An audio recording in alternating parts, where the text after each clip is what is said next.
Buenas noches, el día de hoy hablaremos sobre una investigación.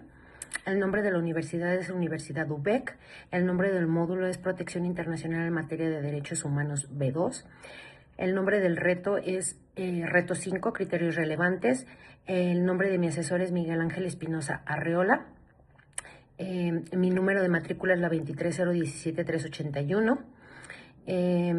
Mi nombre es Carla Paola Cabrera Castro y la fecha de elaboración es 4 de marzo del 2026. Explicación de los hechos del caso. El caso se originó por la desaparición forzada de Rosendo Padilla Pacheco, un músico y activista social ocurrido el 25 de agosto de 1974 en Atoyac de Álvarez, Guerrero, México, cuando fue detenido por elementos del ejército mexicano y desde entonces no se sabe de su paradero. Familiares denunciaron que en el Estado nunca explicó ni aclaró las circunstancias de su detención y su destino, ni sancionó a los responsables.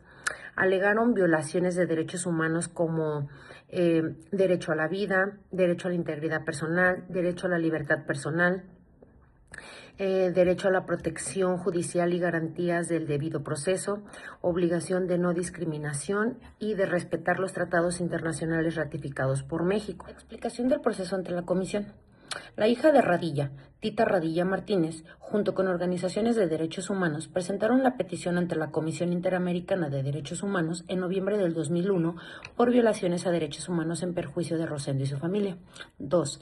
En octubre de 2005, la CIDH declaró admisible la petición encontrando que cumplía con los requisitos de examen y competencia y que había evidencia de violaciones a la Convención Americana y a la Convención Interamericana sobre desaparición forzada de personas. 3.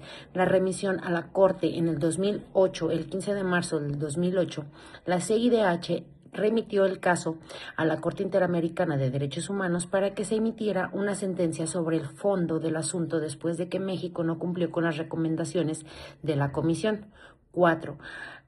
Audiencias y alegatos. En el 2009 se llevaron a cabo audiencias públicas ante la Corte en su sede en San José, Costa Rica, para discutir alegatos de las partes. Análisis de los razonamientos expresados por la Corte.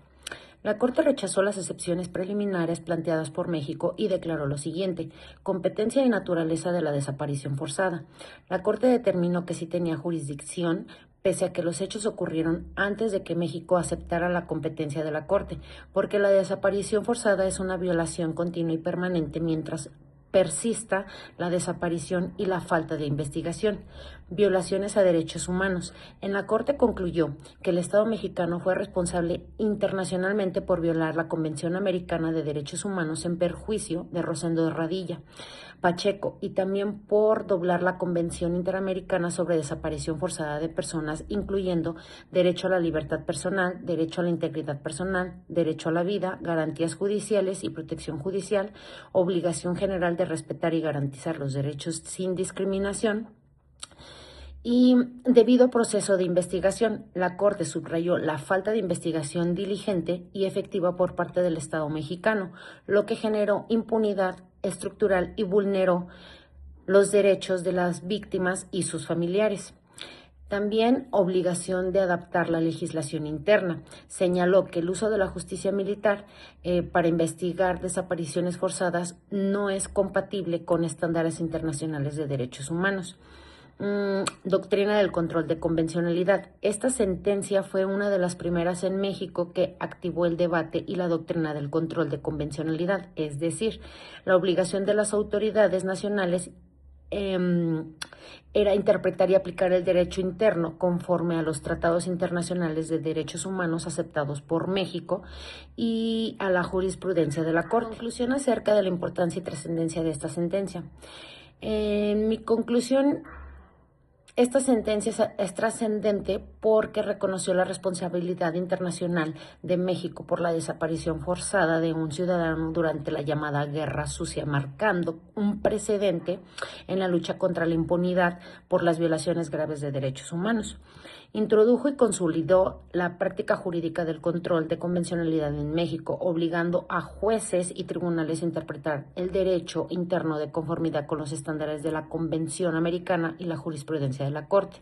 Afectó reformas importantes en el sistema jurídico mexicano, especialmente en lo relativo a la jurisdicción militar, a la obligación de investigar y sancionar desapariciones forzadas con enfoque de derechos humanos. Considero que representa un avance en la protección judicial para víctimas de graves violaciones y un punto de referencia para otros casos similares y en la región.